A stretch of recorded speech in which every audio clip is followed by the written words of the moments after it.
a woman it's a fucking man ขึ้นสมากับมันนี่แบ็กเนาะเห็นข่าวฝรั่งต่างชาติเนาะมาซื้อบริการเนาะซื้อบริการแล้ว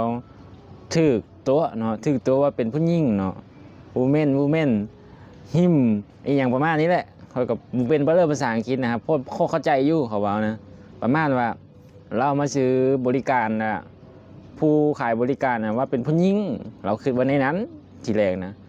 พอเข้าไปห้องบนนอนแล้วบาดนี้นะพอกำลังสีจ้ำปิ้งกำลังสีดิ่งขึ้นสู่สวรรค์นั้นแต่ว่าสิ่งที่เราได้นั้นคือมันไม่ใช่ผู้หญิงเนาะเพราะว่าเรานั้นต้องการผู้หญิงเนาะซื้อบริการแต่ว่าเจอ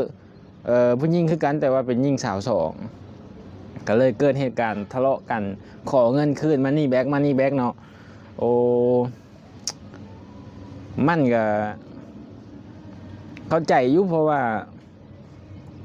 เล่าต้องการซื้อแบบว่าซื้ออันนั้นเนาะบริการผู้หญิงแต่ว่าเจอตัวแบบว่าแบบนี้เนาะมันก็จังไหนวะก็น่าเห็นใจอยู่เนาะครั้งหน้าก็ขันสิเฮ็ดหยังก็บอกเขาตรงๆไปเลยขันเขาห้ามได้จังเอาเงินเขาอะไรก็ไปมันเป็นจังซี่มันกับ โอเคเนาะมันเป็นการลอกลวงเนาะมันบดีอย่าไปหาทำเด้อสิเจ้าเด้อไปหาขายไปหาพวกเขามักในนั้นมักไผมักมั่นเอาสิไปยัดเยียดให้เขาไปนำไปได้เนาะเอาเงินเขาไปแล้ว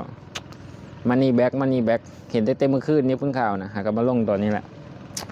โอเคประมาณนี้เด้อทุกคนเด้อเราเหตุการณ์ให้ฟังอาจจะไม่ได้แปลทุกคำเนาะเพราะว่าค่อยกันไม่ได้เปลี่ยนขนาดนั้นเนาะพอตะพังซื่อๆซ่าๆแล้วก็ไปหาอ่านเขาเขียนให้ตาม Facebook เต็มอัญญาอยู่เนาะมันก็มีหลายบอลแปลอยู่เขาก็ประมาณนั้นแหละ